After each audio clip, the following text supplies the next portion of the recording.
Greetings. Try to get my charger in. Greetings. Welcome to the show. It's time for 8 questions with. Uh, I'm your host, Patrick, and we are back. I've forgotten how to do this all over again. We took a couple of weeks off in May, and um, well, we did a couple of shows. We did the ISC show. That was sort of last minute on us, but we did it. We did Devil's Gate, and then I flew over to the UK, hung out with Gareth, and we talked about the 13th Warrior again. Had a great time, and the rest of the time, I just pretty much kept quiet, did some yard work, and uh, but today I'm really excited. What a way to come back! Um, Catching lightning in a bottle. I mean, I've talked about it here. Like there are some talented people that have come through us. We've had them on the show that have gone on to start making some noise. Um, and this is going to be another one of those. As we're going to be talking with comedian Charlie Mac in about 15 minutes or so. Now, Charlie Mac, I mean, he's a nationally touring comic.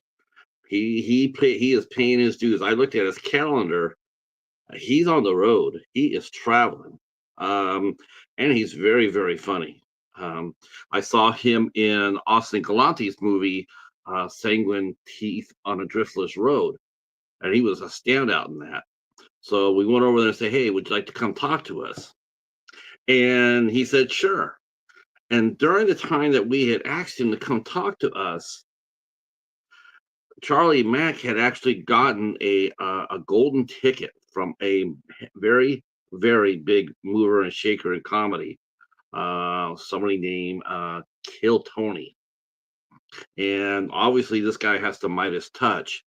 If he notices your set and your set's tight and you get the laughs, well, you get to come onto the stage and do a set. And so that's what happened to Charlie. And almost instantly, whereas he's toured before, he's toured with Omar Gooding, he's toured with, he's played with Eddie Griffin, he's played at some of the biggest houses in comedy, the Apollo. So it's not just he's not an overnight. He's been paying dues for quite a while, but he got a golden ticket, and that means national exposure, not just in your own town or in the two states that you're in as you tour. You're this. He's tapped him saying this is the guy that you need to be aware of. Now, the reason I mention this is because I just got done watching Kevin Hart's comedy, Laugh at My Pain, and believe it or not, Kevin Hart's story mirrors that. Kevin Hart was just starting out. He was paying his dues. He was working. He was making sure his comedy sets were tight and people were getting laughs. He was, and someone saw that and said, I'm going to put you in touch with somebody. And when he did, next thing you know, about a year later, Kevin Hart's in everybody's living room. So definitely could be happening here for Charlie. He could be happening here. He's a very funny young man. He's got great chops. Um, he's funny. He's not profane. His voice is not. It's not a loud voice. It's not like one of those ones people that he's got a really good voice for comedy, and he works so hard too. So we've had comics on the show before. We've had a few comics on here, but I got to tell you, I mean, even my buddy Phil, who's also a nationally known comic, and I love Phil. I think he's a hilarious guy, but he hasn't got touched by this guy Kill Tony yet. Um, and I'm really anxious to see what happens now. Instantly. And one of the things that Tony said, because Charlie had booked a bunch of podcasts, to promote himself. He's a very strong promoter. Well, this guy told him one of the things he'd do is like cut off all that, cut it all off, cancel everything. Well, that's because he doesn't get overexposed. He has something cooking. He's got something in mind for this young man. But um, probably because I think he said he wanted to meet the cheetah. I'm thinking that's what I heard. But we managed to hold on to our slot. We managed to hold on to our spot with Charlie, and I'm very grateful for that. I want to say thank you before he gets here. Thanks for hanging out with us because you could have went somewhere bigger than us. You could have went to a bigger podcast with a much bigger audience, more well-known hosts. But you came here, and we're very glad you did. So very excited about this. Um, well, we went from half of a month in May. I did the first two weeks of May, and then the second half was quiet. But during that time, I started booking June, and at first it was sort of sluggish. Sluggish. It was like, man, it's summertime. But we worked hard. We worked hard. We got some great guests coming in, starting with tonight, with Charlie. Tomorrow night, we'll have actress and producer director Amanda Ulch will be here with us tomorrow night from Texas.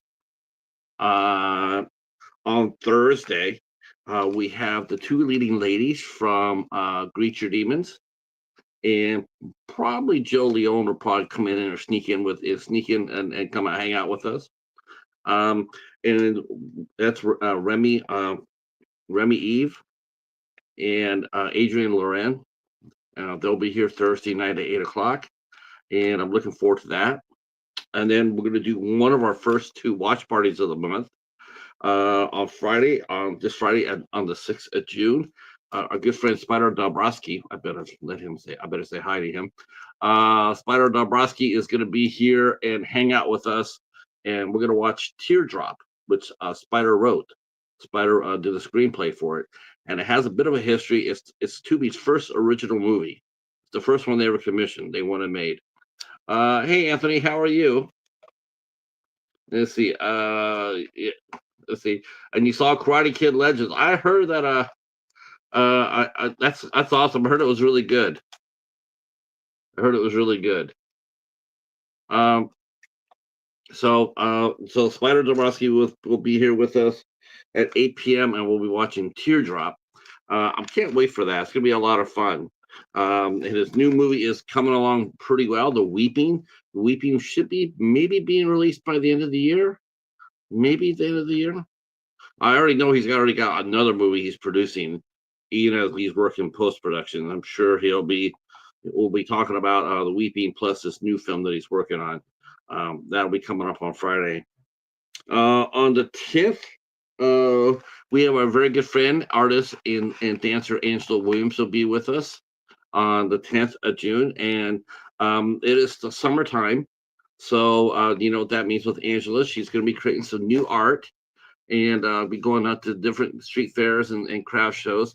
And she also has, when she was here with us last, she talked about how she was just getting into pole dancing. She was learning how to do it. She did it. She's she can dance. She's a pole dancer, and amazing to watch. Some of the pictures that they've shown have just been like, oh, it's true art. It's like going to Circus de Lousset.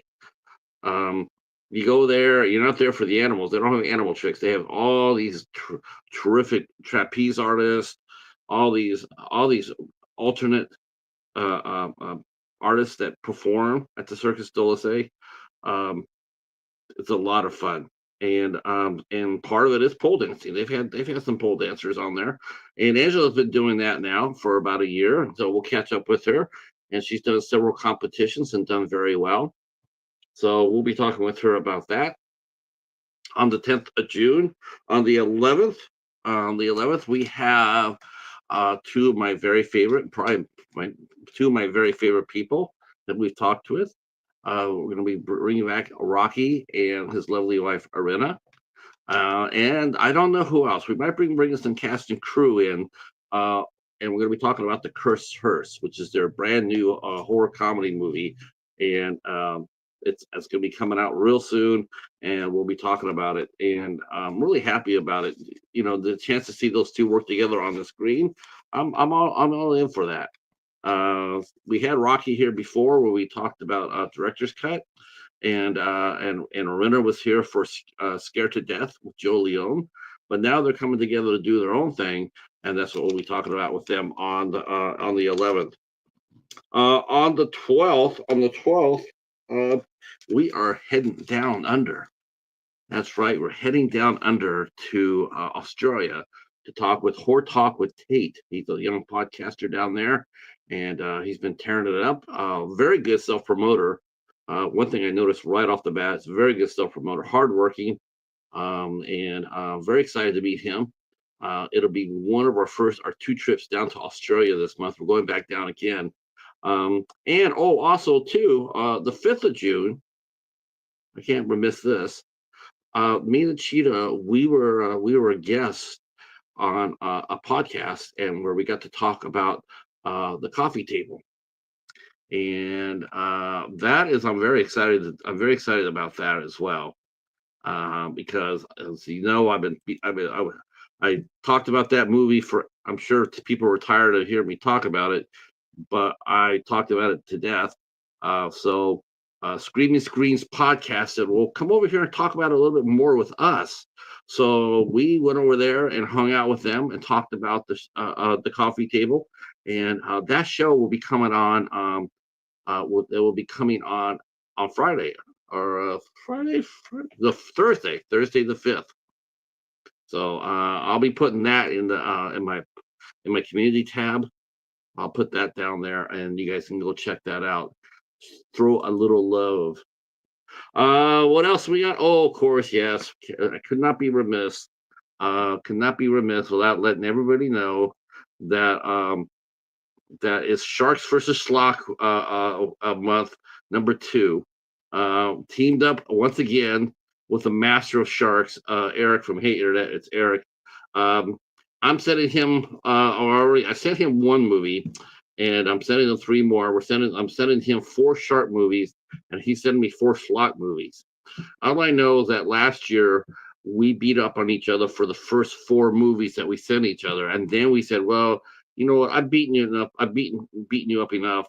Here's a good movie to end this out on." And so um, so we said, okay, next year, now we know what to expect. But we decided that we're going to change it up a little bit, and we both sent our soft movie first. Like, okay, before I unleash hell on you, I just want to let you know that I have, here you go. So I sent him Malibu Shark Attack, and he sent me Evil Tunes. I had heard about Evil Tunes, but I had never seen it, and I thought it was a Full Moon movie. I thought it was one of Charles Band's films, and lo and behold, it was Fred Olen Ray, and from 1992. So when I heard when I saw that, I said, "Well, I can tell you one thing about this movie, 1992 Fred Olen Ray. There's going to be some sassiness to it." And sure enough, hey Jerry, how are you, sir? How are you? We are waiting. We're waiting for our guest tonight, Charlie Mac. He'll be here shortly. He's a fast rising comic, and we're going to come here and talk about his comedy career. He's also starting to dabble in some acting. His star is on the rise, so we're very happy to get this here because honestly, in about another month or so, probably wouldn't have gotten it. In fact, I probably wouldn't have gotten it now. That's one of the questions I'm going to have to ask him. It's like maybe because of my connection with Austin, I don't know, but all I know is I'm grateful that he came in because he was told to basically cancel all his promo, all his podcasts. They're basically trying to limit his coverage because when they do break him out, they want that to be everybody's eyes on him there at that time. And when you do like 20 podcasts, small podcasts, everybody's heard of you, everybody's seen you. So he tried not to do that. So I'm doing well, doing well. It's gonna be a very busy month here in June on the channel, that's for sure. A lot of fun, a lot of fun. We got our first round. We're gonna do our first Shutter film for the IFC Midnights. We're covering anything for Jackson. That's gonna be hosted by our good friend Ben from Cadaver Club. So we are gonna be doing Shutter because Shutter and IFC are have basically melded together, especially in horror. Uh, I think they have basically phased out IFC Midnight. Um, so now they're releasing the movies underneath IFC Films and Shutter. Uh, don't know how that's going to work out. It's too early. But I do know that the movie they have coming out together this Friday or Thursday, Dangerous Animals, looks absolutely top drawer. Looks absolutely top drawer. So far, everybody who's seen it has said that it's excellent. Uh, I'm not really surprised by that. ISC has some of the best buyers in the business. They really truly do. They know what's going to hit. And now that AMC is now putting these movies in theaters instead of just the four in New York City, now these movies are starting to make some money. Uh, Not a lot right away, but now they get exposed. Whereas before you would throw a movie like Dangerous Animals out, maybe make 100,000, and that'd be it. Then they come out for home market. Um, now they're running them out through AMC across the country. Now these movies have a chance to maybe make their budgets back, maybe make a profit, which I think they will. This movie looks absolutely insane. And I mentioned this before to another podcaster.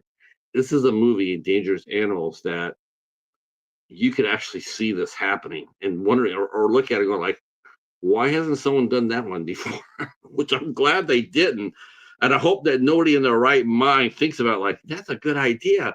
I'm going to do that to somebody. I really hope to God that doesn't happen, but it's very feasible that it could. So Dangerous Animals with Jay Courtney. Uh, so that'll be cool. All right. Just want to make sure if my guest is I'm gonna let him know that it's okay to come up now.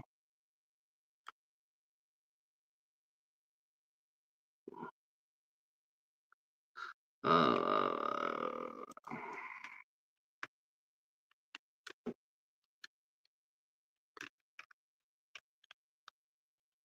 it's one thing about comedians. Of all the entertainers I worked with, like bands and what have you, um, the ones that are really like on time are comedians. Um, they don't dick around with that um, because they don't have that much time. Especially when you're, supporting or coming up or, as a headliner. Yeah, you got like 30 minutes. I think it depends how long you've been doing it. I mean, I know some comics have like a 30-minute set, some have 45, some who've been out for a while, they have 60-minute sets. That's a long time, man. It's a long time to tell jokes. I think there's even been a few where maybe they've gone past that. I don't know how. I don't think very many comics go past an hour. I think that's about even if you're hot, even if you're on fire. Um, I don't think you really go out there. That the old adage, leaving wanting more. I think that it really helps with comics. But one thing is especially when you're going to different clubs, you don't get a lot of time.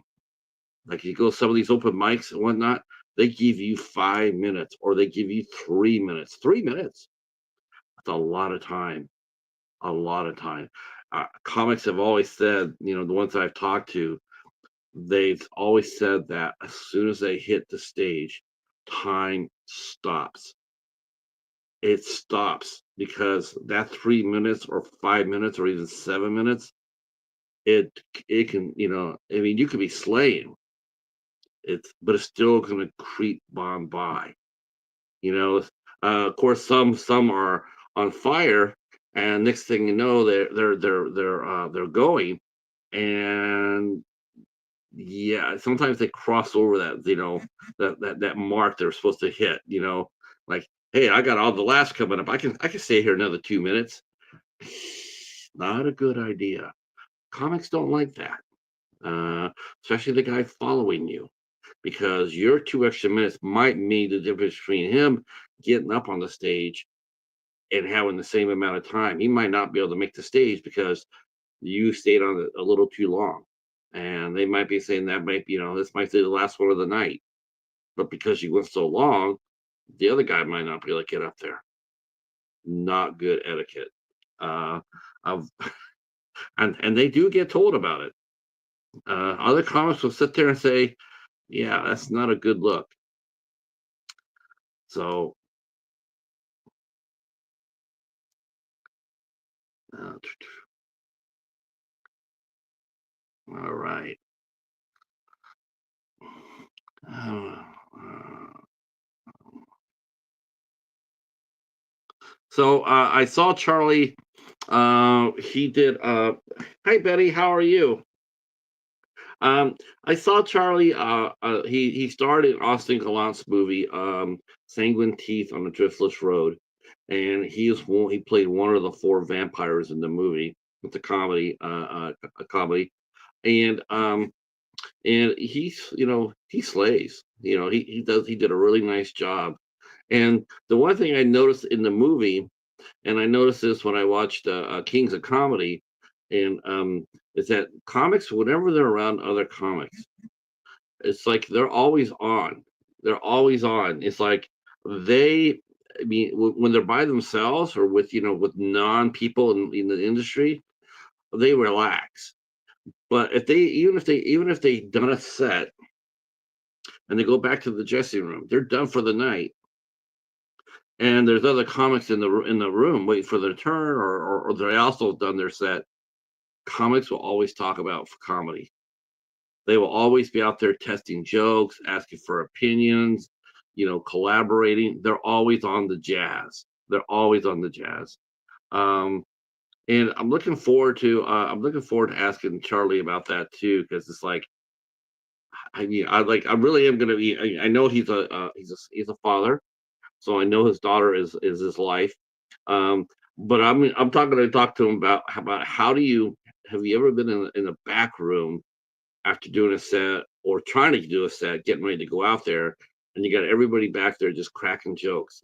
I mean, I think that would just get on me after a while, a little bit. I think it's like you always feel like you always have to perform 24/7, and that's a sure way of burning out. Uh, yes, thumbs up, thumbs up. Uh, that's right. I got the coffee right here.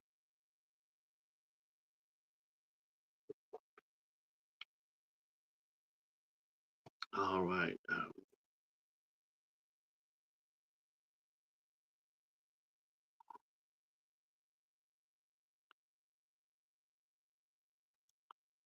Okay. All right. Now after I just got done talking about the time frame. Now, now here I am going like, well, but he'll be here. Like I said, um,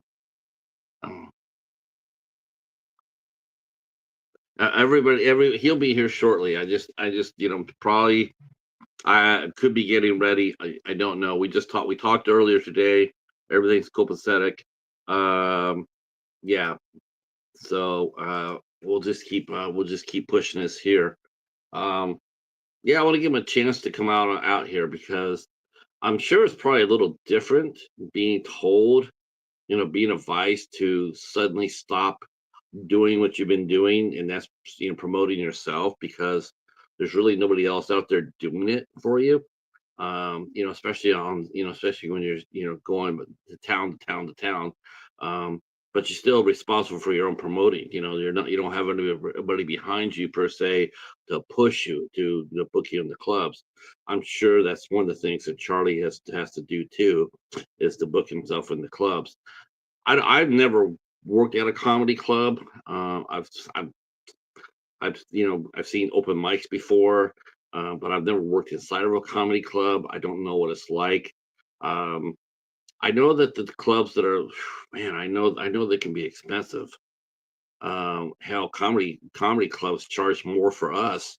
They charge more than us, and we're doing three live bands, for $5 or $7, and they're charging you $15 to $20 to get in with a two-drink minimum, and that was in the '90s. I don't even know what it is now. Uh, so, but as a comic, as your star rises, you book yourself and anywhere who will have you. And Charlie's been he's been on the road for a while. I was looking at his website, and he's got which I it's down below too, in case you want to take a look at it. Um, which I which I hope you do. I hope you take a look at it. He also has a YouTube channel. You can follow him there, Instagram as well. I think he has a Facebook. I'm not really sure. I mean, he's been posting some stuff on Instagram. It seems the Instagram is where he's putting up most of his comedy bits. The YouTube channel seems to be a little bit dormant right now, but I'm sure that will probably be up and running pretty soon. Especially as the man goes. Oh. Okay, so Charlie is doing some father duties right now. He just sent me a message saying that he's taking care of his kids.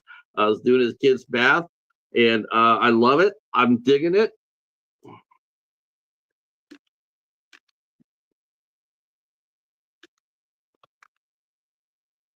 I'm loving that. That's priorities, right? Priorities. That's no problem. I'm digging that. So he'll be here shortly. That's awesome. Uh, yeah, definitely, right? Man, that's I wonder how one of the many questions we'll be asking him is about about touring on the road. Now, I did see a comic special, a documentary about comics driving across the country, going from place to place to place. That's rough. I mean, you get there. I mean, there's especially for the women comics. Women comics have it rougher than men. That's for sure. I'm sure Charlie will agree with that too. It's rough being a woman in comedy. Um, it's I mean, Nikki Glazer or Susan Silverman, or I mean, they make it look easy, but let me tell you, there's a lot of dues paid for there and a lot of roads, and a lot of times the women are just by themselves, and they get there to the club, they walk in there. It's a little different from a male. But like I said before, even Charlie tours with somebody. He has somebody with him to split the driving. According to his website, he has toured before with some fellow comics. So um, yeah, yeah, that would be tough. Now I know with bands, at least bands you can have 5 or 6 people in a van. Someone who can really split the driving, who keep the driver talking. It's you probably have a lot less room than a comic does, but you have your friends with you, right? And to unload and gear and set up, I mean, you have crew there to help you out. With a comic, you got to just it's you. And it was interesting when they were showing some of the touring comics. They would drive to these small clubs. A lot of them weren't even proper clubs. They were just like roadhouses, sort of like small bars, and they set up a little stage with a microphone, and maybe the place holds 30 or 40 people. Maybe some of the bigger clubs. You get there in the afternoon, you find out a cheap hotel to stay in. You try to get some dinner, you come back, to look around, and you got to be careful. You don't want to get there too soon, because people be talking to you and stuff like that, and you gotta get your mind set for the set. And yeah, I just think that stand-up comedians, they're definitely a breed apart. That's for sure. This- uh, all right, I will tell you some more calendar stuff here. He is coming. Charlie will be here shortly. I will tell you more calendar stuff. Uh, see, the 16th of June, we will be welcoming back Brendan Gabriel Murphy will come back to the show, and he'll be talking about his new film Flux. Now, when we had Gabriel on before, he was in pre-production of Flux. He was getting ready to start the movie, start filming it. Um, Now the movie's out. Now the movie's finished, and he sent me a screener, and I watched it. That movie's a banger. That movie is a trip. It's a trip. Very well acted. Very well acted. Great cast. Uh, Shelley Henny, um, Tyrese Gibson, Roman Pierce from the Fast and Furious movies. Um, Shiloh Fernandez on it. Henry Ian Cusick, Charlotte McKinney. All-star cast. Great movie.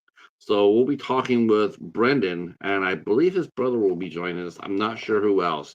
I asked him if he wanted to bring some cast and crew with him, and I know he mentioned his brother, but I don't know if anybody else. That's something I've noticed too. It's a lot easier to get cast members for independent movies when they don't have a name. I mean, because a lot of the times, as soon as the movie's wrapped, they're gone. They're up, until it helps if they can go come out and promote the movie. It really will help. But sometimes, like I know one actor who was just got done with another director who we know.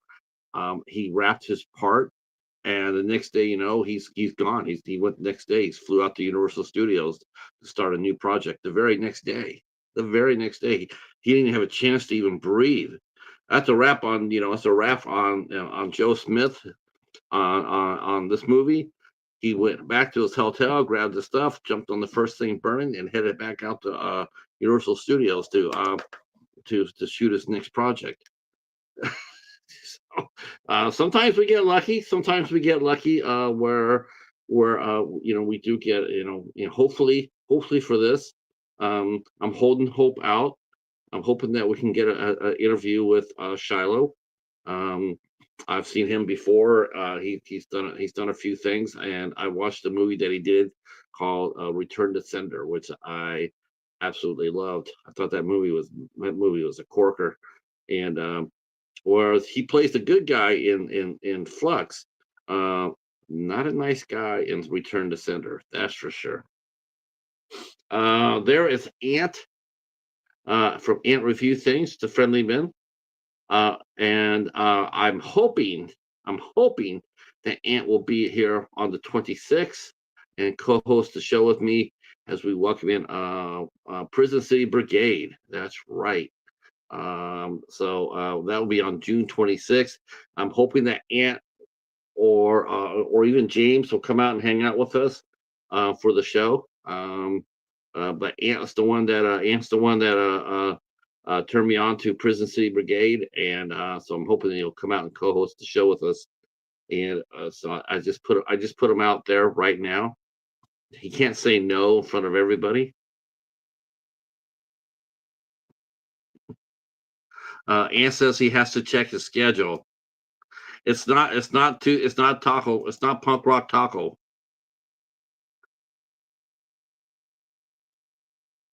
Uh, Um, so Ann says he has to check the schedule, make sure that everything is copacetic. Yeah, I understand that too, Ann, tell you the truth. Um, Summer's here. Oh, he'll show. Oh, okay. Okay. Yeah, it's gonna be a good show. Prison City Brigade. I've heard 2 or 3 of their songs. Man, they got pipes. They they're not what I was expecting. They got pipes.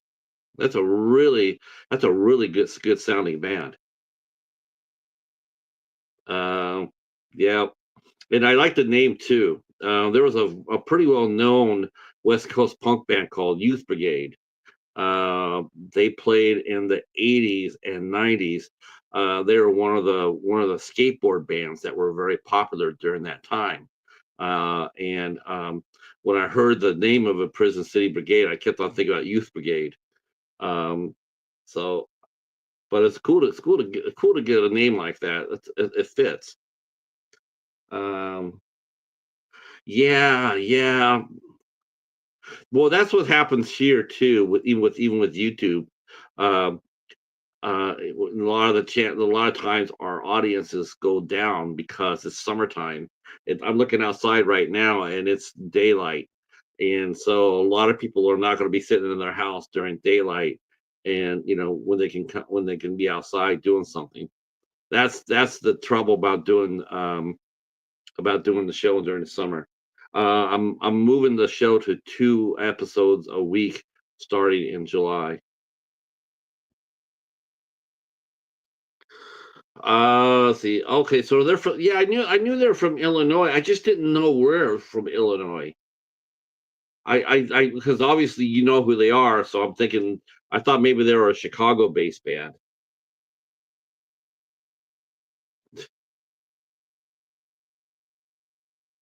Oh, is that what they call Joliet Prison? They call it Prison City.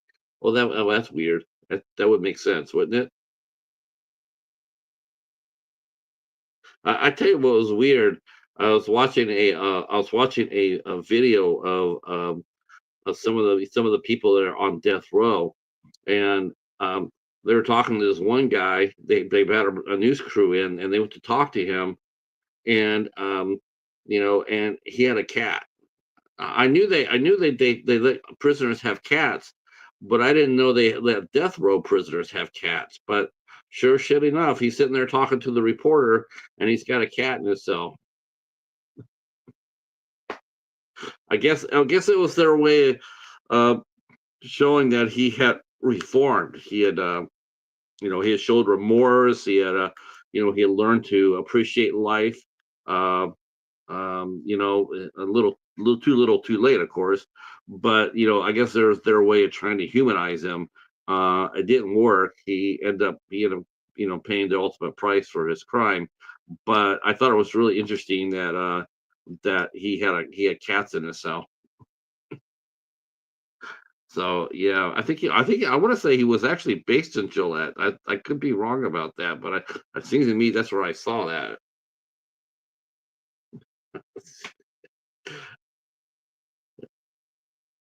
I know, right? How do you go from comedy to death row? Eek. Well, we can always say, well, the Blues Brothers. That's why. Um, so that's going to be on the Brendan Gabriel Murphy will be with us on the 16th. On the 17th of June, we have our new friend, Marcus from I Shot Him Six Times. He's a fellow YouTuber, horror tuber, and he's him and I we followed each other. We've been following each other on the tube, but we really never have clicked until the last 2 3 weeks, and we've been having a lot of fun together, been hanging out with his live streams. He's a very nice young man, and he's an overcomer for sure. He's faced some adversity in the past, and still rolling along. And his fans are many. His fans are legion. Um, I wonder if his. I hope his daughter's not trying to swim the English Channel. Oh, I cracked a joke. Uh, okay. Uh, I'm sure he's not Russian. I don't want if he's hearing me. I just want you to know, Charlie, you don't need to rush. Um, so don't feel like you need to do that. Not we're waiting for you. We're here for the long run for tonight. Um, yeah, so Marcus will be here on June 17th. Super glad about that. That'll be fun. I might have a co-host that night. I'm hoping that I'll hear from them for that. That would be fun if I could get a co-host, the one I want. And but we'll see. We'll talk all things horror. I'm probably gonna show him off some ISC stuff because this is how we roll here. But he'll be here on the 17th. We are dark on the 18th. I'm not going to book anything on the 18th, but we will be back on the 19th for a second run down to Australia. We're going down to Australia to meet Addison and Heath. Addison Heath, Black Forest Films. It's a film company based in Australia, and we'll be talking with them on the 19th. And then on the 21st of June, Saturday, we are doing our second watch party, and we will be watching Reap. Reap will be the movie that we will be watching, and we'll be watching it with its writer and director, none other than Joe Leone. Joe Leone will be here, and we'll be watching and talking about Reap and how Joe's mighty magical touch, how he always casts some of the most terrific actresses around. Let's see. Yep. On the 23rd of June, we actually have a double header, but not eight questions with. Oh, I should mention this. Oh, yeah. So on the 22nd, see if I can actually. I don't know why my pen doesn't work. It just hates me. It hates me. So June 22nd is a Sunday, and we will be welcoming Adam Marcus will be back coming back for us. We have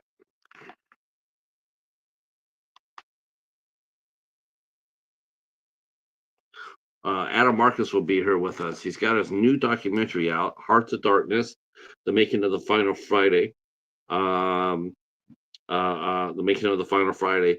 Now, this has been a passionate project for Marcus, for Adam, for quite a while, and he's gone through hoops for this. But him and his mighty skeleton film crew, they have actually put it together. They are now touring and showing the movie. Now, Adam Marcus is the director of Jason, the Friday the 13th, the Final Friday. He's been on the show before. He was here along with Eric, King of the Sharks, and Al Lucard, King of the Bats. Um, this one might be a solo. I mean, it just might be just me and Adam here for this one. I'm hoping I can get the other guys to come on in, but we'll see. But Adam has worked his ass off to get this documentary out. This is easily, honestly, this the Friday the 13th, the Final Friday, is easily the most decisive film in this franchise, Friday the 13th franchise. The one that will spark the most debate, the most heated discussions, the most passionate fan bases is Friday the 13th, the Final Friday. Um, I I love it. It's Jason X is my favorite. Is my favorite movie, but I loved Final Friday. I think it was a terrific film, and I think it's a lot of fun for sure.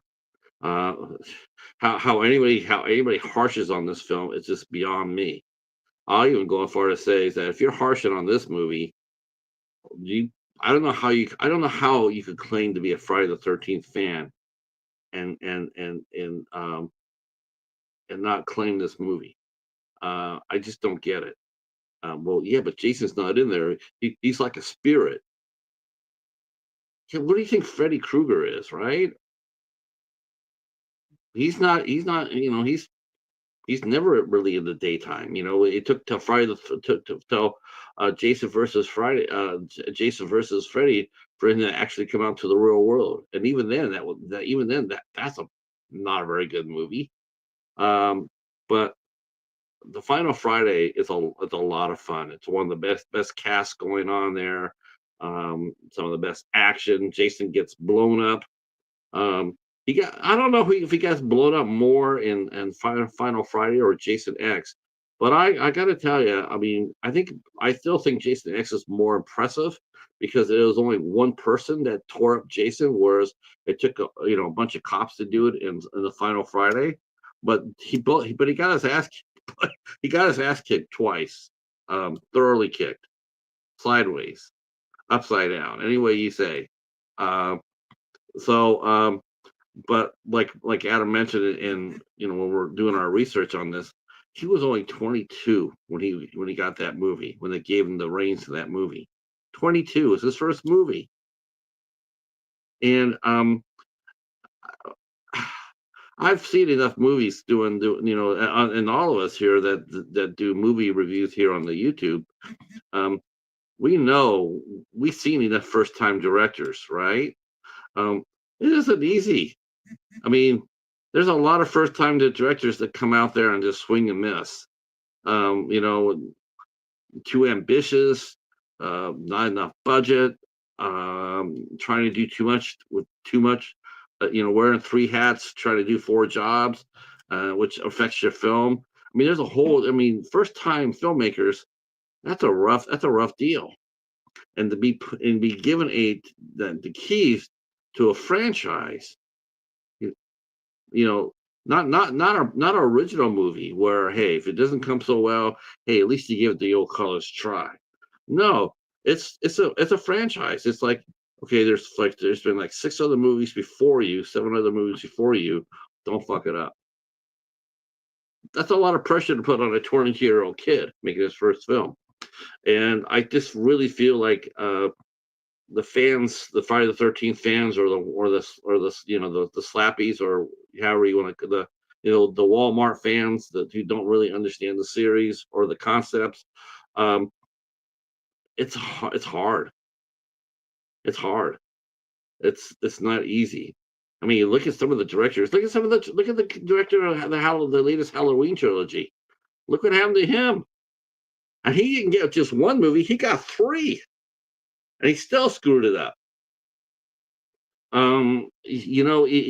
It's Ryan Johnson with the Star Wars. He had, and he was experienced.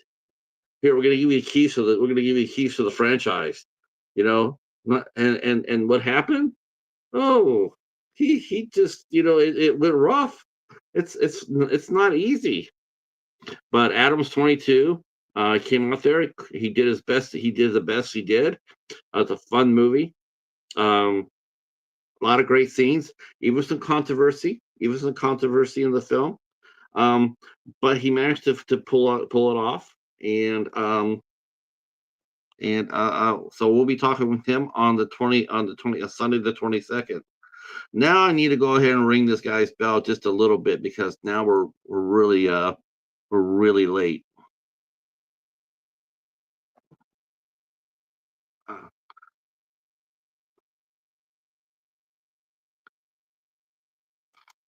uh,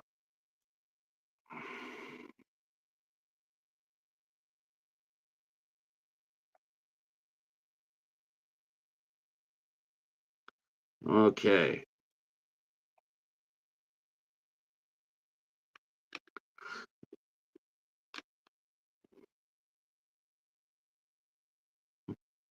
I feel like I've been doing a set all by myself.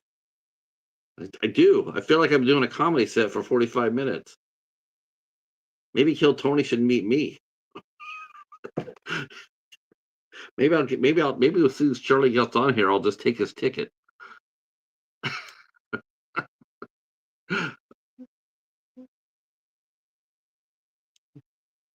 Yeah, yeah, that's it. That's it. We just sent him the link, so he's going to be here in a minute here. Man, thanks for everybody sticking around for this one.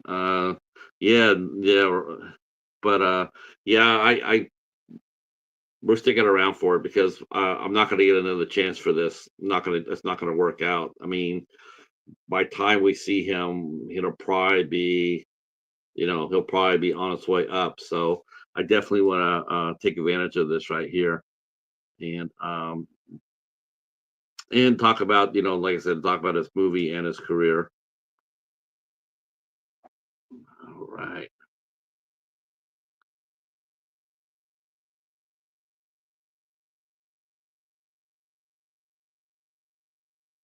Toot, toot.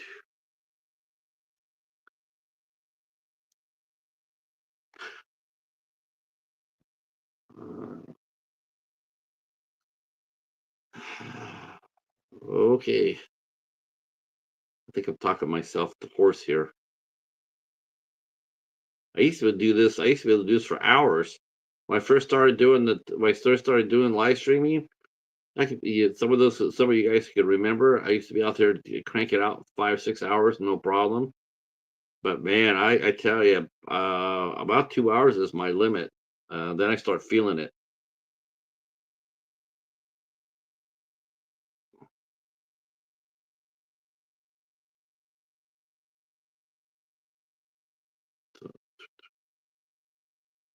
There he is. There he is. Let me bring him on.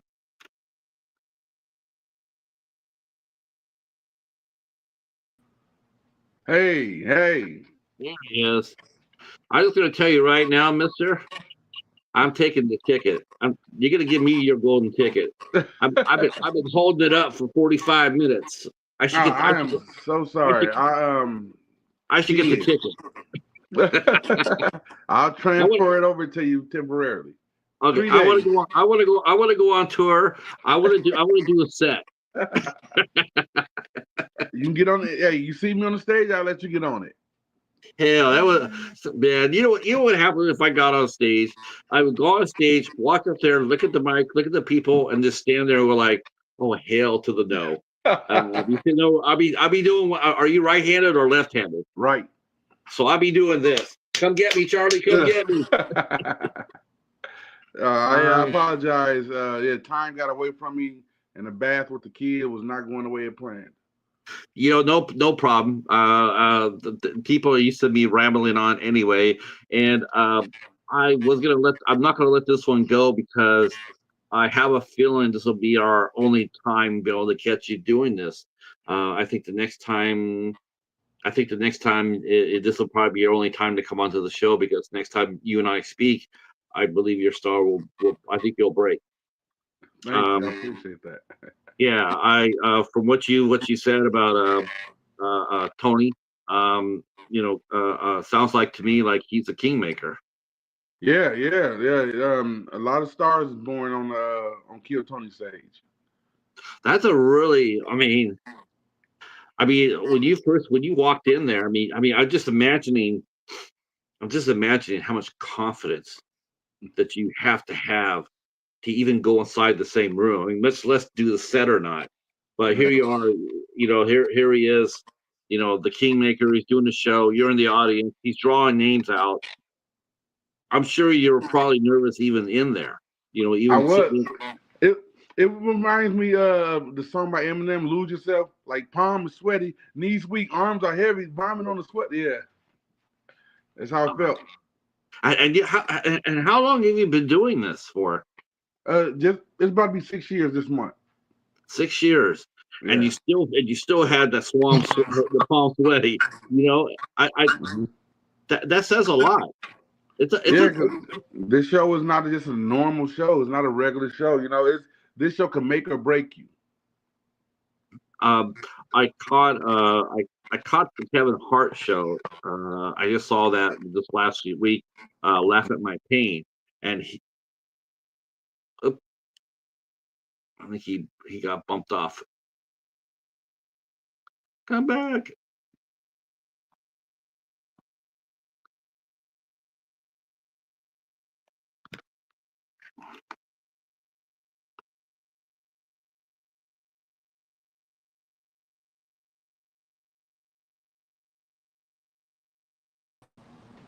Okay, I'm not making the best first impression here. It's I'm trying to Um, fix the camera. I was gonna say, 6 years, and you still feel like when you walked in there, you still feel that pressure to come in there. That's even before you got your name drawn. Hmm. And then when your name got drawn, was it straight elation, like, oh hell yes, or was it like, okay, that old saying, be careful what you wish for because you might get it. I I mean, thought I wasn't gonna go up, like, cause it was really like it was late in the night, and usually it was almost over with, and they was actually done. Then they said, you know what, we're gonna do one more, and it was me. and so you got up there and you had, how many minutes did you get? Did you get like a 5 minute set or 3 minutes? You get 60 seconds. 60 seconds? Yes. All right, so how many jokes can one tell in 60 seconds? It depends on what type of comedian you are. If you're a storyteller, Oh, maybe one good one. If you're a one-liner, you can do 60 jokes probably. Like, I don't know. Like, but I'm saying, like, me personally, I got about, I want to say, 3 topics, and within those topics, probably about 7, 8 jokes. in a minute. Yeah. Now, do you practice this, Charlie? I mean, when you're at home in your studio, I know that you do your writing, but do you ever like actors? They do self audition tapes, right? Mm-hmm. And we'll get into that a little bit later too, because you're doing some acting now. Mm-hmm. But when you do auditions, you're setting up your tape and you're doing your auditions. Um, do you do that as a comic? Do you stand in front of your mirror and then do a set, time yourself doing it? When I very first write the set, I will record vocals, just the verbal. But essentially, that's what open mics are. You go on this stage and you record yourself doing it in front of a live audience. That way, you can get real reactions, and you can get good immediate feedback. With the open mics, it's different. It gives you like, because it's not just telling the jokes. It's the act out, what you're gonna do when you tell a joke, which way you're gonna look, like, and all that. And you really can't get that at home in the mirror, in my opinion. Right. I guess just like anything else, the audience that you perform in, they're always going to be different. There's never an audience.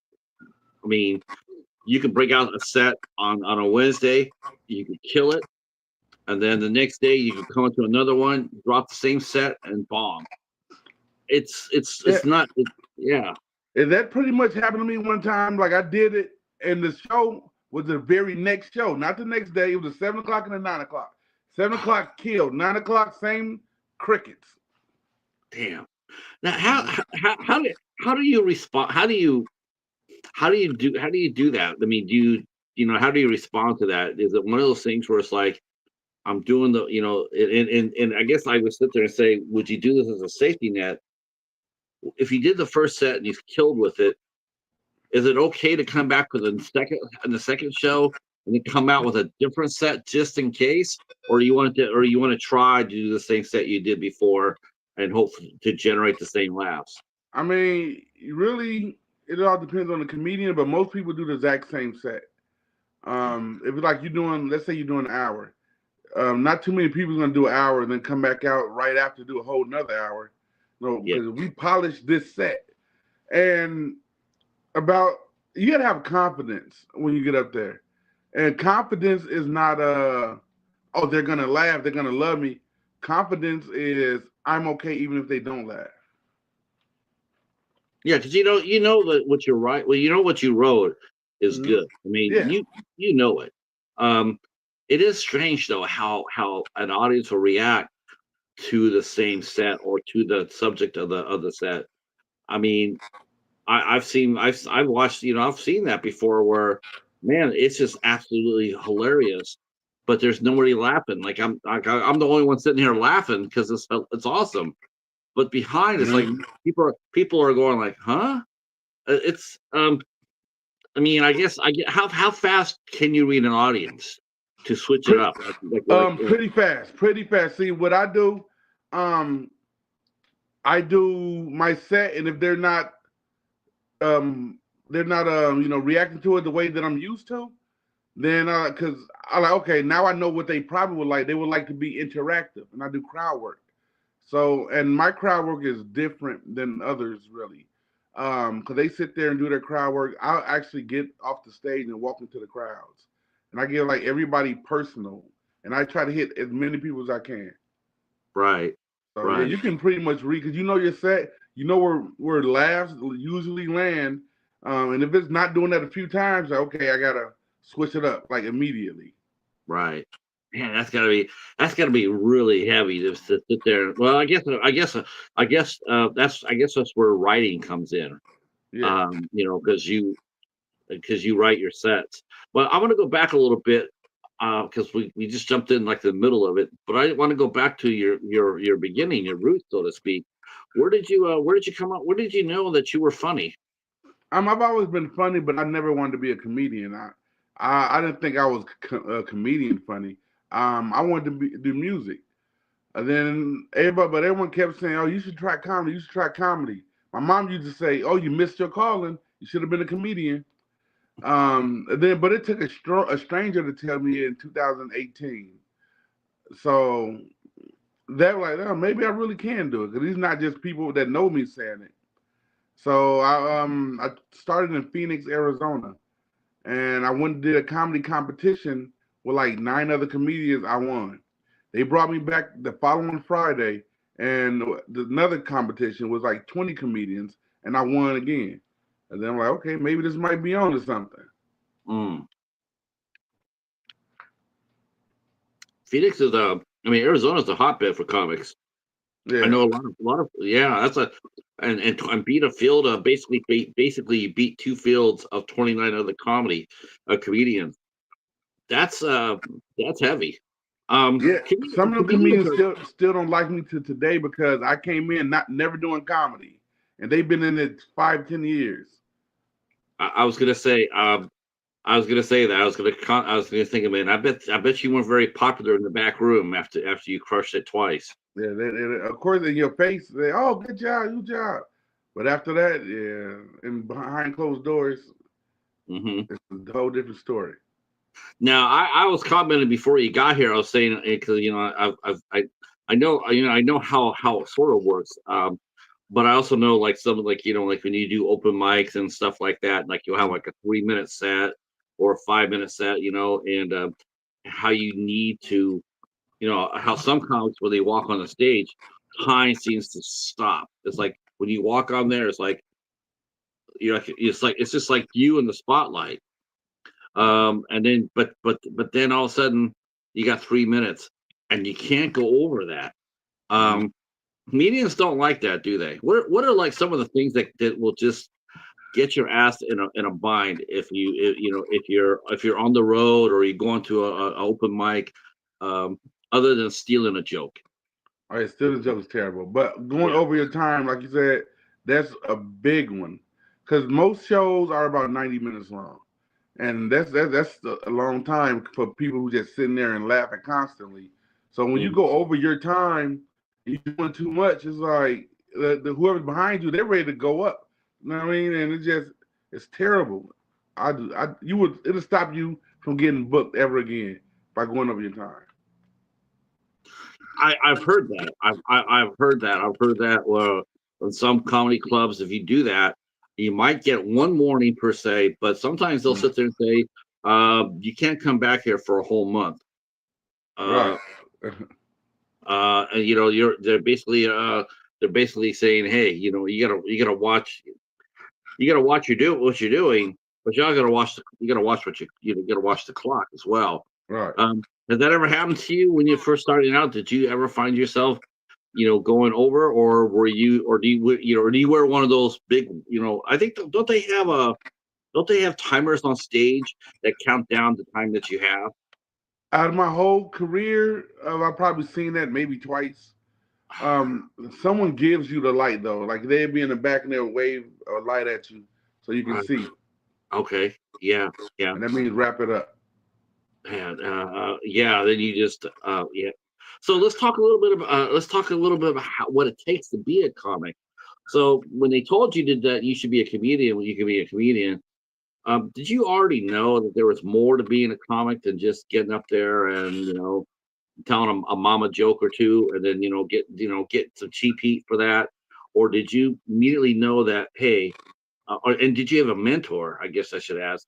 Did you have anybody, as a mentor sitting there saying, "Hey, you got to one of the things you got the first thing you should learn to be a good comic.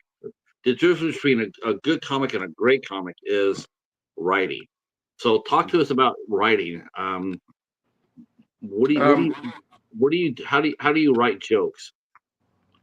I am not your typical comedian, and so stuff that I say, a lot of vetted comedians will definitely not like me for saying because they don't agree with it. But I really don't write jokes at all. And like Jerry Seinfeld, he'll tell you, write uh, so much, 20 minutes a day or something. I don't do that because it doesn't. Writing doesn't come natural to me. And with the jokes that I do from doing that isn't authentic. So what I do is, if like we're having a real conversation, just me and you right now, oh, that's funny. I'm gonna write that down. Then Right. once I get enough of those, like I have my set, so I like, oh, I can put this joke that I just came up with from talking in between these jokes. And then that's how I do it. It just makes my set bigger and bigger. Now, do you the jokes that you write down, per se? Now, do you keep them like online, like on your computer, or do you keep them in? I just can't imagine you keeping them in a book. Or if you do, that book never leaves your house. Uh, I keep it on my phone okay, okay, in the notes app. Yeah, yeah, yeah. How I'm just a guess a bit. How many jokes do you think you got stored on your phone? a lot. I mean, I'm talking about hours of material. Yeah. Yeah, I was like, I got jokes that I written that I did once that did good, and I forgot about it, and then I see it 3 years later, like, oh, I forgot. That's why I stopped doing this joke. So I Now, got there's a lot. I noticed that your comedy style is very much, and to me, this is the highest compliment I can pay you. But I think I think the style that you do is more Richard Pryor. Like you said, you're a storyteller, Yeah, and that was what he was. He was a storyteller. see, I never really saw Richard Pryor as a comic, like like a ha ha ha. I saw him as a like a storyteller, and the humor was of the situation. you're right. Um, who were some of the comics that you listen to or watch that influenced you in your style of comedy? It's a few. Patrice O'Neill, Bernie Mac, Robin Harris, Jerry Seinfeld, Red Fox. That's about yeah. Is that a fair is that a fair assessment that when I said about Richard Pryor as far as being Yeah, I mean he's a storyteller. But me, I'm technically I'm mixed, but I make it look like just a storyteller because I when I like I said I write my jokes down from having a conversation, and it's something that I say it's funny. I write it down, so that's technically it's a one liner. But when I take it and I put it with other jokes of the same, it sounded like it's a story. yes, So yeah, you can't tell that it's one liner. I'm just I do one liners in storytelling form. yeah. Oh my gosh, I still remember this back when I was because you're way younger than me, but he did a concert film called Live on Sunset Strip. And on this, I talked about this so much because it left such an impression on me. But he told the story about this wino, and this wino's sitting there, and he's telling this big ass story, right? He starts, and then he's telling this big story, this huge arc, and like 20 minutes later, he's coming back to the wino in the end of the story, and Yeah, the end of the story basically has the wino dying. yeah, But it was such a funny skit. I mean, it was funny, but as the more it told the story, it went from being like comedy to dark comedy, then it was pathos, then it was sad toward the yeah. end. But but he still was able to turn out jokes out of it. Hmm. I always thought I personally like the storyteller. I just feel like I I That's what agree. Bernie Mac was a great storyteller.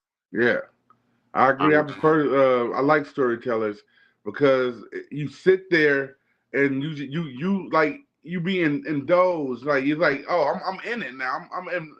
Involved. Like you done gave all your time, so you're following along with it. So yeah, it keeps you engaged. The one-liners you can just pop into their set at any moment and not miss a beat because they're always a different topic. always. We have our first question, our first some comments here. Let's see. Our friend Al here he says he has some Red Fox records. He too was not in your face. He was more stories driven too. Red Fox was hilarious.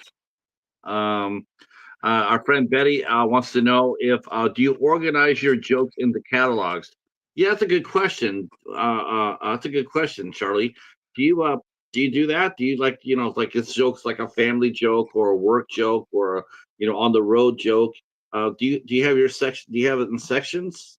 Well, Um, I do now after she has made that comment. That's genius actually. I don't do that. I just put them all in the whole list and then I just read them randomly. I'm like, oh, I'm bringing that and put this over here. But that's actually smart. it It is. probably would save me a lot of time. Thank you. I was saying, was it Alice? Betty. Thank you, Betty. I appreciate that. Betty I think J. Gathers. Yeah, I think that would be I think that would be sharp. To me, I just look at my phone and I see like if I saw 20 categories and I'm in the Midwest, I'm on touring in the Midwest. Good Lord, you tour. Let me Yeah. tell you, you are on the road a lot. Um, and if you could just like okay, these jokes hit last time, so I can just take some of these jokes out from this category, a couple of jokes out of this category, and then you can build your set from that. Yeah. Is that how it works, or is it, or for you, it's more like instinct, right? Like, I mean, Well, how do go ahead. I've been touring for a long time, so I've tried jokes everywhere, and I know what hits in the South, what hit in the North. Um, but I don't cater to each. I know that this joke worked everywhere. I know these jokes worked everywhere, and I compiled them, so now my set is universal. So I know just from touring, I know these jokes work everywhere, and yeah, Right. that's how I. So I know I don't have to change my set because I know it's gonna work. Let's see. Al just dropped yes, that's right. Al just dropped some Charlie in action. We do have your personal website and your YouTube page and your Instagram page. If you want to follow Charlie along on any of those platforms, please do so. Thank you. Yeah, that'll be awesome. And of course, we'll tell us about during the replay as well to do that. Um, so, what was your after you won your first two competitions and you killed both times? Tell us about the first time you went on stage and you didn't kill. You had a little bit of a struggle. What was that? How did you deal with that? It makes you want to quit, right? Like, eh, like maybe I'm not right. I'm not built for this. Like you could have had 100 good show.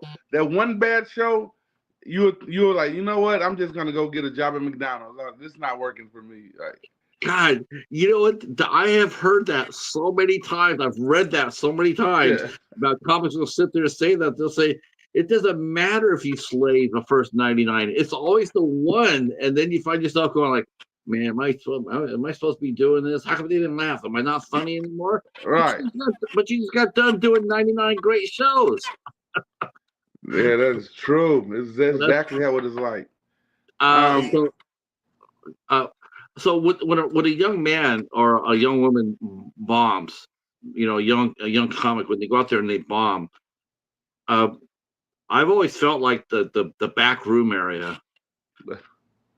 It's a, I mean, is it a haven for young comics, or is it sort of like, man, if you bomb, man, I mean, I'm your friend before you went on stage, but after you bomb, I'm gonna be sitting over here a little away from you because I don't want none of that coming my way.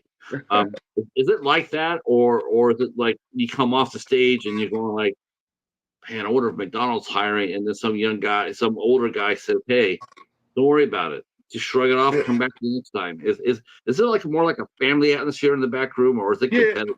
it's more camaraderie. There's people will tell you, yeah, don't even worry about it. Like I said, it happens.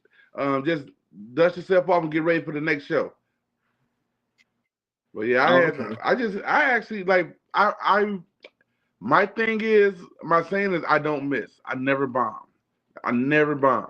But I just bombed on Sunday. Worst show ever. Um, Worst show ever. can you tell us a little bit? Do you mind talking a little about it? I mean, Uh, it's yeah. always it's easy to talk about the great ones, but sometimes the tough ones.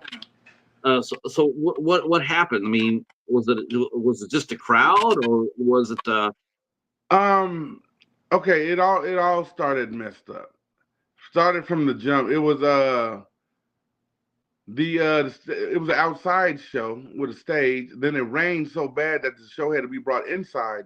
So there's mm, no stage, just you standing there on the floor. And some of my jokes that I say kind of need for the stage because it's tied in with the stage. So it right? didn't hit like I thought it would hit. And then it was inside a bar, which I don't do those anymore, but I did it this. And then the host did a 30-minute headline section in the middle of the show, which is not supposed to happen. So the show's all extra long, and I'm already going up. And by the time I'm up, people there, uh, and then it was a heckler, and then the promoter didn't stop it. Like you're supposed to get the crowd under control if people are drunk doing too much. So it was just like it got real bad, and usually I can fight out of it, but this one show I just couldn't do it. Yeah. Is heckling a pitfall? Do you get a lot of hecklers? I mean, some people always want to be part of the show. You know, they always feel like they want to be part of it. Um, Yeah. I personally can't stand them myself, and you're right. I mean, if I had booked you, if I paid good money to have you sing or to tell jokes, Mhm. I don't want some Joe Knucklehead over there thinking he's funnier. Right. Yeah. See. He can be funny in his car. Right. And yeah, they supposed to stop that. They're not supposed to just let them keep going. And on top of all that, I was sleep like 3 hours of sleep in the past 3 days, so I was already not good. So, but Um, it is what it is. That show made me feel some type of way, and it was in front of my management team. So, whew. Well, I mean, they probably realized too, like you're right. You had a family. You probably had things on your mind or what have you. It's you can't always be 100% of the time. Yeah, and that actually it humbled me. So and that's not a bad thing. I No, mean, sometimes you need that. It makes you stay not get lazy because you yes. don't want that to happen again. So now you're going back to the lab. Oh my gosh, that's one thing. I tell you one thing, man. That's not you. The word lazy does not Oh apply to yeah. you. It does not apply. I looked at your like I said, you tour a lot. How many dates a year do you play at? How many dates do you play out of a year? Oh Lord, I don't know. And I forgot to send you the show list, but yeah, it's I do a lot. But now my schedule ever since Kill Tony, it's even more. I'm working 4 days a week, all over the country, and I have a Europe tour. So I'm going to be in Barcelona, Belgium, Budapest, Paris, um, the Czech Republic. I'm all over. Um, how do you feel about that? Do you feel like you're ready? Yeah, you stay ready. You don't have to get ready. I was born for this. I have the Um, time. I have the I'm trained. Success is when preparation meets opportunity, and I've been prepared from day one. uh, so what are your favorite topics? I mean, we mentioned about the storyteller, but what are some of your favorite topics that you do like to talk about? Um, let me go real quick to the chat real quick. Because I don't want to lose these guys right here. I want to catch up with them. Let's see. Betty says that when you retire from being a comic, you can sell. Well, you can. I don't know. I don't know. That's actually a good question. Do do comics do comics sell their catalogs? I mean, to their past jokes. No, I've never heard of that. Yeah. Yeah. Uh-uh. Um. Yeah. I'd never heard of that too. That's an interesting question. Let's see. Betty mentions. Please look at Joan Rivers' video, "A Piece of Work." She talked about cataloging, and it shows a year in her working life. Yeah, I mean, I'm sure she was a writer all the time. Plus, people like Joan Rivers, and I didn't realize this until I read the book. But I read Jimmy Walker's biography, Mhm. and I was thinking, wow, you just sit there and you write jokes. I didn't realize that he had a team with him that wrote jokes. Yep, a lot of people do. Yeah, Bigger. I didn't realize that. I mean, once you start getting bigger and bigger, then they bring people in to help write jokes. Yeah. I didn't realize that. I thought it was I, a solo thing. oh no, Um, everyone. Most people, I write jokes for a lot of people. oh, really? Yeah, there's a lot of local people all across the country who are killing with my jokes. Now, is it good form? Like, is it good form as a comedian if you're out there and you're crushing it? I mean, is it to me? I would definitely think about shouting my buddy out. Hey, you guys been a great audience. Thanks for making this a great night. Shout out to my buddy Charlie Mac out there as a way of showing respect that the fact that I killed because I got to use some of your material. Hmm. See, Do people do that? Do comics acknowledge each other on the stage? no, it's only one girl who really will tell people that I wrote jokes for her. But most people, yeah, they don't, because it's an ego thing. No one wants to be the person, like at least on this level, who's not writing their own jokes. Just like music, it was a big thing. Oh, I write my own songs. No, it's same in the comedy realm. So, but I really I don't care because when the jokes hit, it gives me that pride. Like, yeah, I did that. That's me. So it just showed me like, yeah, I feel real good on the inside. Yeah, I can imagine. Um, so now, were you based in Arizona when you first did your competition, right? So you were living Yeah, in I had Arizona. just moved there. So take us on the first time that you went on the road to a place that nobody knew you, and you didn't know them. Talk to us about the first time we walked inside the club like that. I, I mean, What was, Arizona was pretty much like that. I've only lived there for like 2 months, so I didn't know anybody. I looked on Facebook for comedy stuff. Didn't know it was a competition really. And the person who I lived with, me and my roommate, they couldn't make it, so I had to, you know, get on 3 trains and a bus to get there. And I'm new, not just new to the city, but new to comedy. Period. I didn't know anything. So, but it was definitely it was nerve wracking. Like my stomach was in knots, and it was crazy. But now I go to a lot of places new, and I already know I treat everything like it's my living room.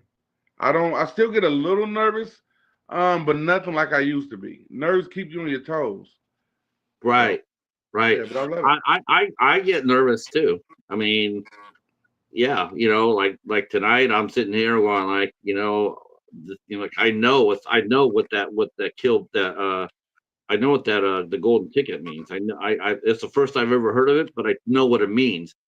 And it's like one of those things where it's like, wow, like we're not going to get this again. We're not going to have you here again. By the time you come back around, we'll be saying hi, from the in the audience. So, but I'm down with that. I'm excited. It also excites me, to get out there and it's like hell yeah, he's gonna break. And then he was here. He was on here. We talked. Yeah. So how does that feel with how about you? Have you ever spotted a comic, a fellow up here, and you just looked at him going like that person's popping. That person's gonna break. Have you ever spotted a comedian like that before? Yes, and every time I've been wrong. I've seen some comedians like when I first started. I don't really think like that now. I just like, oh, everybody's doing their own thing because nothing is what it seems. Someone can like I know a comedian who's on tour with a big name, and you look at their videos. Their videos have thousands upon thousands of views and likes and all that, and they're funny. Like, okay, yeah, they're doing something. And then just to find out that every one of those likes were bought. Yes. Yeah, so I was like, oh, they're not what I thought they was. Wow. Yes, you're right. You're right. Mhm. That is a concern. Um, okay, let me catch up here with the chat real quick here. The Al's asking how Betty's doing. Betty's saying if you get organized, then you'll get really good at it. Uh, Thanks. yeah, she says that if you don't organize those jokes, it'll hold you back. I don't think it will in your situation. I mean, as long as you have a good memory, right? Yeah, I have a very good memory when it comes to certain things like jokes. Yeah, I can remember those all day. Now, here's another question for you. Um, are you a teetotaler? I mean, like I know a lot of comics, they don't really, I heard some say that they drink before a set.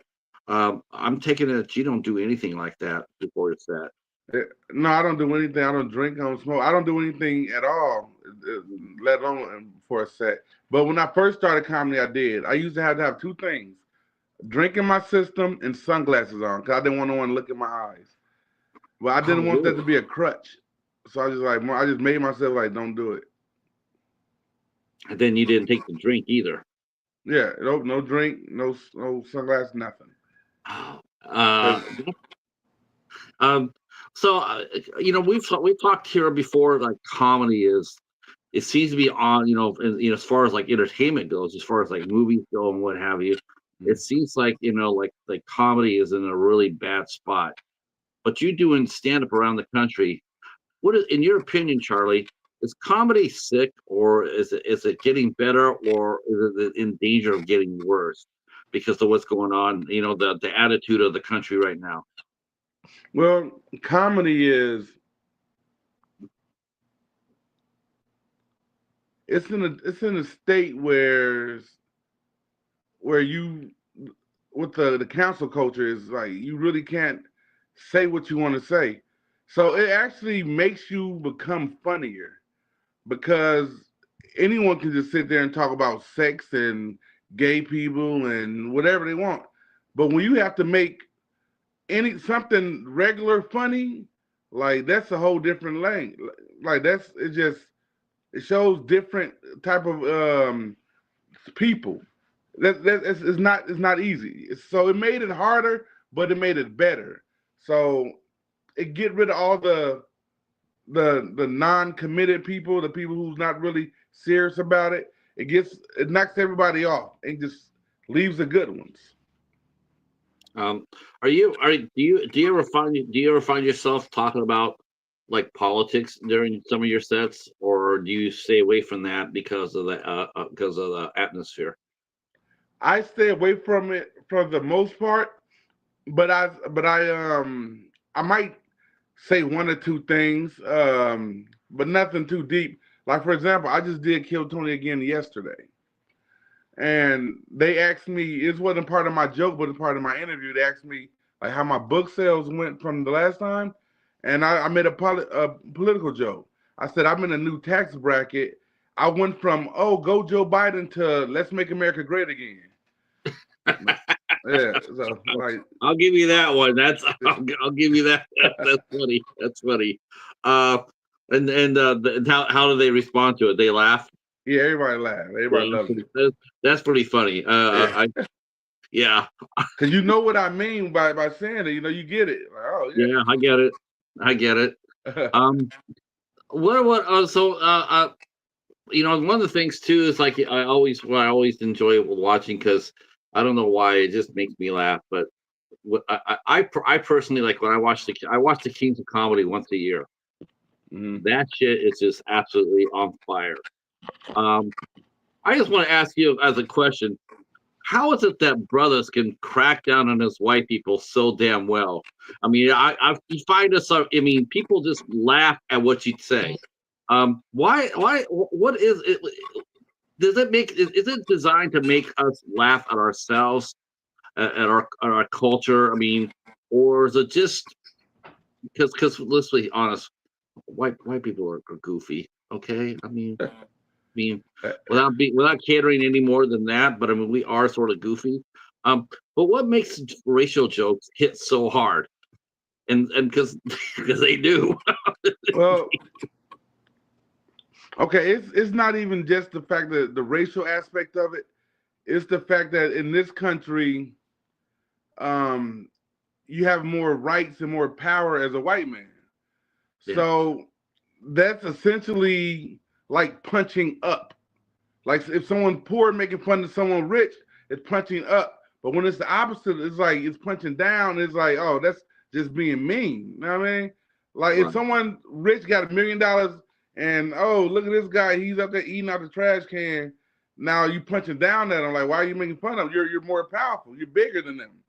So when African Americans, essentially the minority here, when we talk about white folks, it's different because like you got like I said, you guys are the superpower over here, and it's like when your kid talks about you, it's not really gonna affect you anyway. So we can poke fun at you, but in some of the stuff, just be damn right truthful.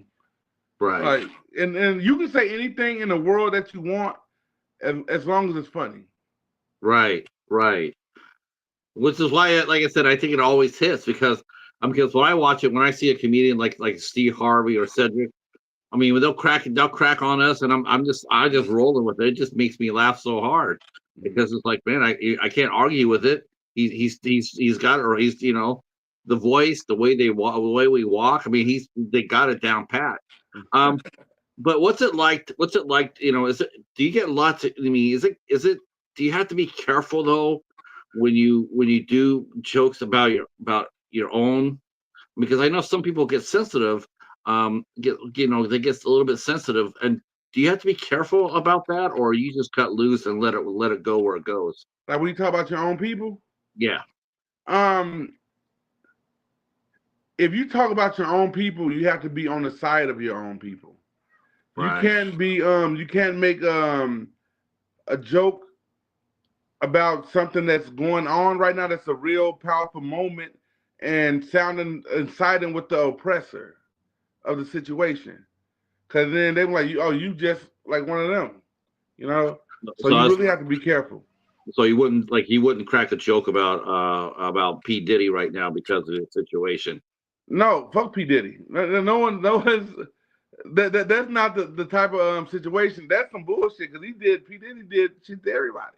God damn it, I thought I was a freak until I seen what Diddy was doing. I'm like, I'm not shit. So that's just crazy shit. No, I mean more shit like let's say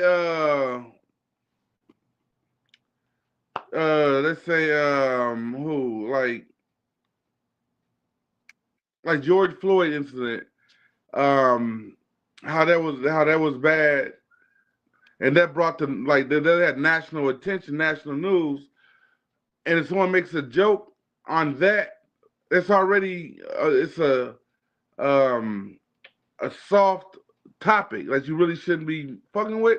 But if they and they say something like I can't say too much without saying too much, but if they make a joke about that as if they were the opposing forces, then the people who we already sensitive about the topic is really gonna make you look fucked up, like you going against your own people. You don't want to look like you're going against your own ever, Right, right. and that's for any race. Well, we sort of deserve it. at least, You said it, at least, not at me. I'm least, not at saying. least, I'm just here. at least the people wearing the red caps do anyway. All Um, right. uh, so and Hobbs is here saying, "Good Lord, yeah, that's right, Hobbs. We're talking a little bit of political humor here too." Uh, okay, and so I want to talk about another thing from your expertise. So what's it like sharing a stage with a woman comic? How are women comics different from men? What are some of the differences in the way they tell their jokes or write their jokes or deliver their jokes what makes them different from male to female? Well, comedy is a male-dominated sport, Yeah, it is. and with a woman, it's they're definitely at the bottom of the totem pole when it comes to comedy. They don't have none of the fair same rights or anything, and a lot of them talk about the same topic. So the ones that don't, it really makes you stand out. Makes you like, oh wow, she's not just talking about sex, because a lot of women come and talk about sex. So when you meet one who's very versatile and you can talk about whatever, then that's like, wow, that's amazing. Because they have a bad outlook towards women comics. And I was raised with all women, so I sympathize. Like, please come up with something better. Don't be like everybody else. Right. I like Nikki Glazer. I think she's different. And I guess that's a different kind of different style of comedy, or is roasting comedy.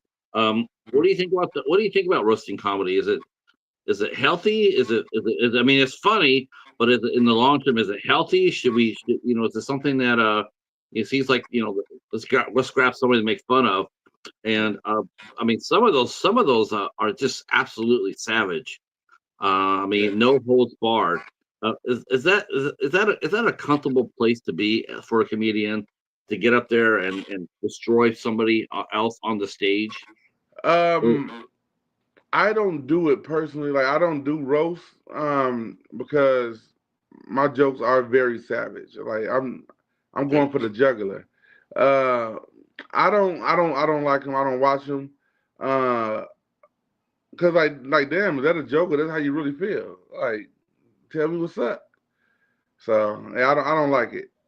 I don't think that it helps anything. I think it does more damage than I did. Yeah. I just did a show though that the audience roasted comedians called Poke the Bear. Yeah, you got to do your 5 minute set, and you sit there for 2 minutes while the audience writes jokes about you, and then they give it to you, and the comedian has to read the jokes. Oh gosh, yes. I think they try to do that with on Jimmy Kimmel. Have you seen this on Nuh-uh. Jimmy Kimmel? They have a section of the show where they have the celebrity guest of the night come on, and they give them like the mean, they call it mean tweets, Hmm. and so they read all these tweets about the celebrity. Man, Oh, oh man, it's brutal. I mean, you can see some people actually getting hurt.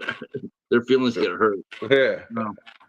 I mean, I mean, I'm sitting there watching it, going like, "Damn, I could never say anything that to another person."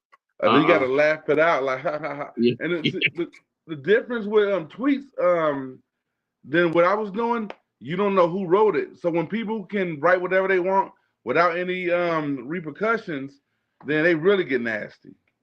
right. But they're not funny. I would. I mean, if someone actually started doing, if someone did that, if someone started dropping comments on this, about what I do here, and people who did, and I don't know who you are, it's not going to hit, because it's like, I don't know who you are.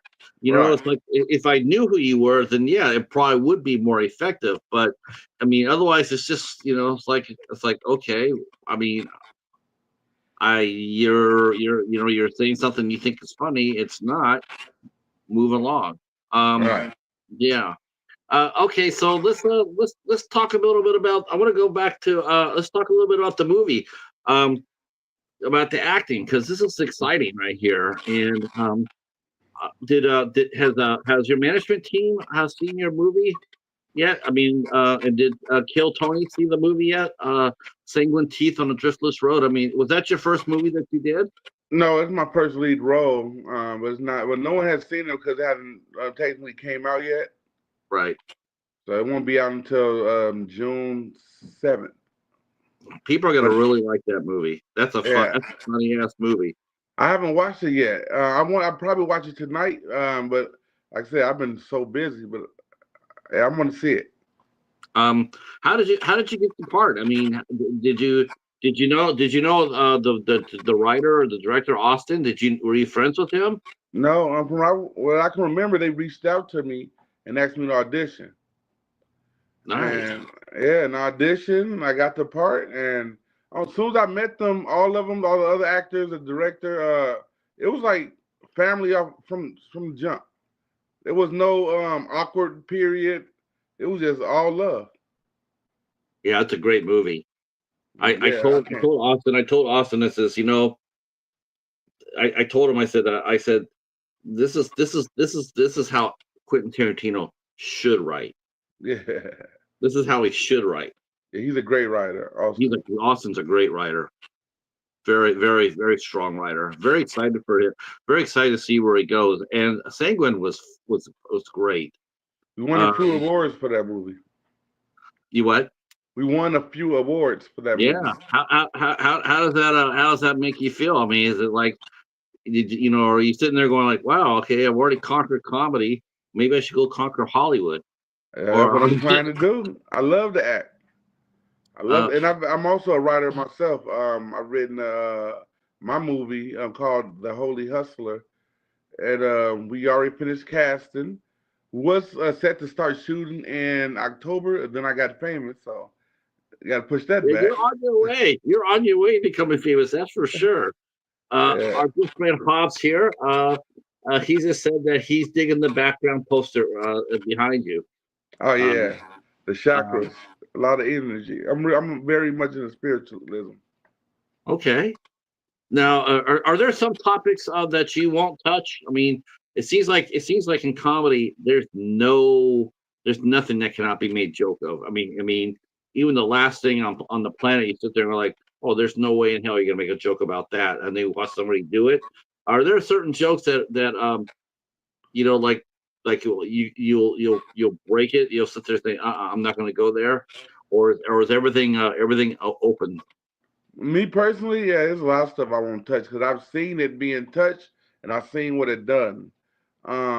Like jokes about, well, like I said, it depends on how you say it. Me personally, I don't find a lot of humor and too much. Even though I'm a comedian, I'm very different now than I am on stage. Like I'm a very introvert. I'm a loner. I don't talk to people, none of that. But on stage, I'm just the nicest person ever. I'm just real talkative, real chatty. But it's not like that in real life. So I can't. I don't. I'm more a serious person. So You, talking about like aborted fetuses and people getting raped, I don't touch none of that. does it shock you that people will actually try to do that? They'll make jokes about situations like that. I mean, to Yeah, me, man. I'm just like, I don't know how you get away with that. I mean, I understand free speech, but it's like one of those things where it's like, just because you can say it doesn't mean you should say it. Yeah, yeah. It just wows me, and you have to know your crowd, cause you do an aborted fetus joke. If it's a room full of dudes, you're probably gonna laugh. But if you're in a room full of women talking about that, you're not. I've seen that someone do that joke about aborted fetuses in a room full of women, and he had a good set until that joke came out, and then it was terrible. Wow. So back to the movie. So here you are. This is your first leader, your first co-star role. Um, what was it like for you to film the movie? I mean, what are some of the things you took away from the experience? Oh, it was like surreal because I've never really been filming a movie for that long, and it was nice. We in It the was, woods. It was just it's. I'm just still just thinking of because it's still surreal to this day. Like once I watched the movie, it's crazy. I wasn't ready when the movie started. I didn't have my lines memorized. But the day we started, like soon as we started doing them, like I knew everything. wow, that's Yeah, great. during the moment. But it was just it was an amazing feeling. I never knew how it worked on the other side. I'm always watching movies, and if I Right. did do a movie, did a little part that took a couple hours. But this was I was out there for a long time shooting these movies, 18-hour days, and it gave you so much more respect for people who do movies because it's not for the weak at all.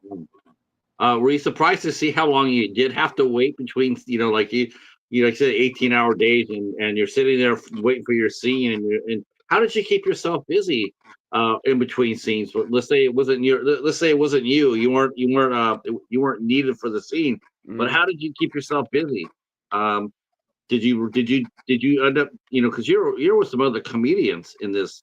Yeah, Uh, Jason Rouse, I think, was another one. yeah, Uh, amazing guy, very funny. so did when while they were setting up the shots, were you guys sitting over there just cracking jokes for the crew and the cast, the Yeah, rest of the cast and crew? yeah, we just talking and it had good fun.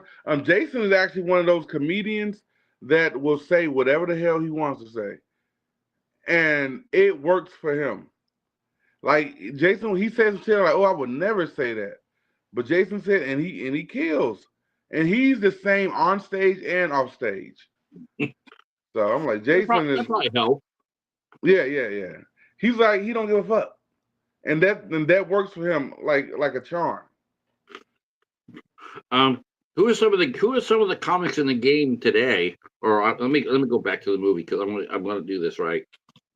So how did you, I mean, when when you're in between takes and stuff like that, what are three things that you took from filming Sanguine Teeth? What are three things that you took with you that you're going to use for your next movie, or your comedy? What are three things that you took from that experience? Well, for one, you treat everybody with respect, no matter what part or what role they play. Um, everybody. Uh, you gotta take it serious. You can joke around, but have fun. But it's time to work. It's time to work. Like let's get it done, so we're not out here forever. And that works for everything, wherever you're at, whatever you're doing. And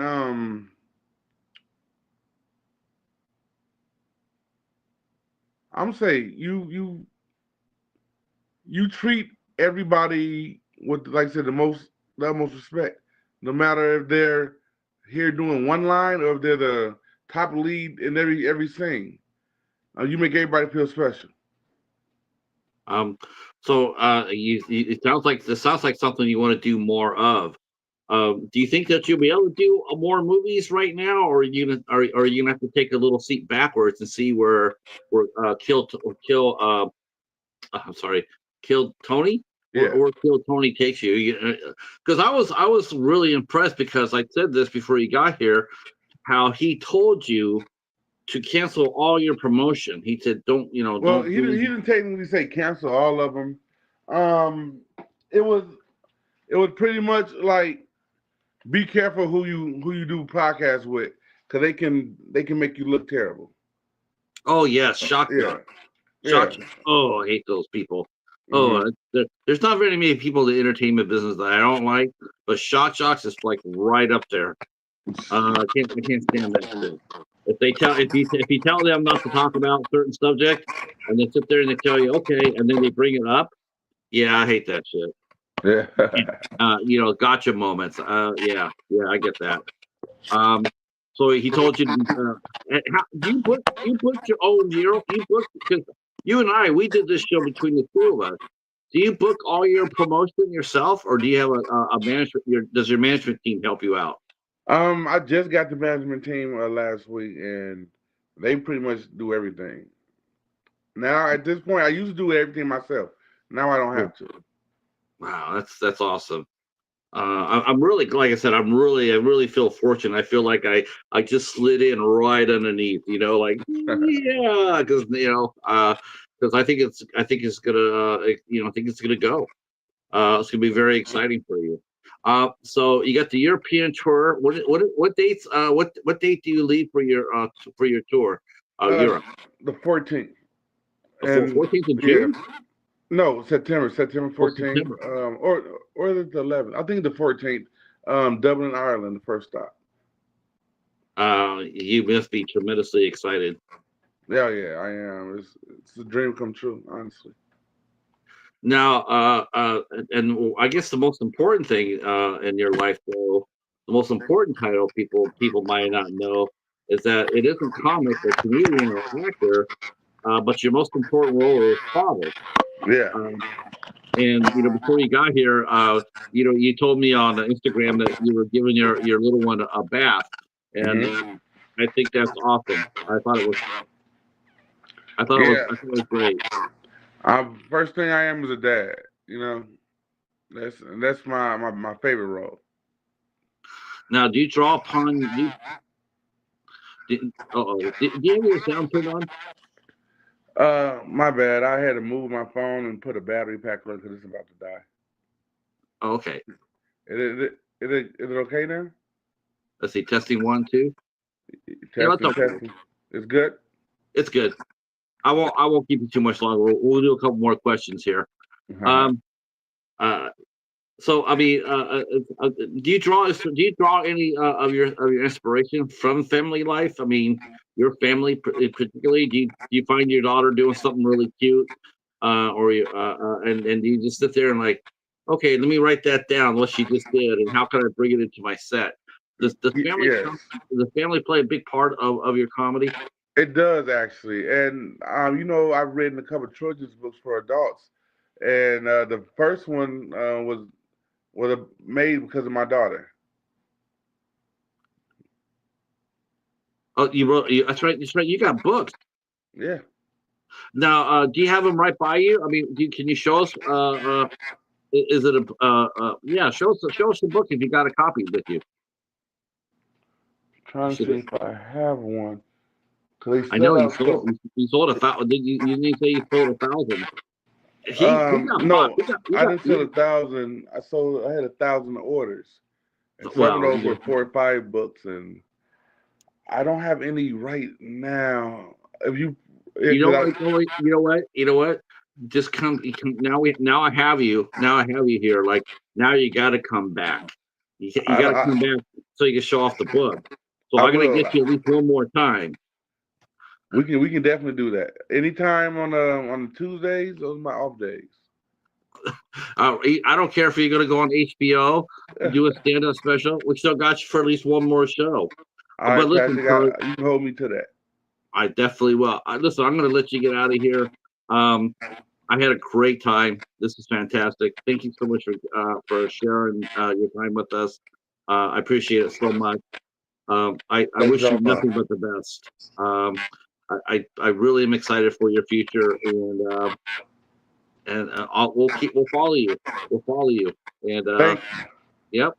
And yeah, I can't wait. I want to say thank you to everyone who came out to support the show tonight. Of course, our good friend Hobbs Horace here. Hey Stephen, how are you? Al Lacar, Betty J. Yeah, this has been a fun night. Tomorrow night we'll be back again with actress Amanda Alt will be here, our actress, director, and producer, and she'll be here tomorrow night at 8 o'clock. Thanks for watching, and we will see you tomorrow at 8. I'll stay right where you're at, Charlie. Have a great night, everybody. Peace.